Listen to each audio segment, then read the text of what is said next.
You ask Tiger to solve. This deals with linear equations with one unknown. The final result is c equals 22. Let's solve it step by step. Remove the ones.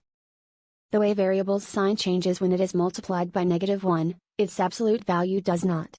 Therefore, we can eliminate the 1.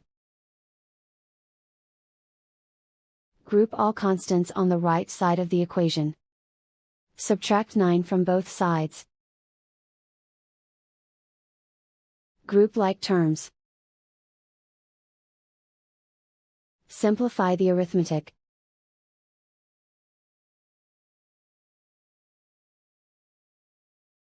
Convert the c into a positive number. Multiply both sides by -1.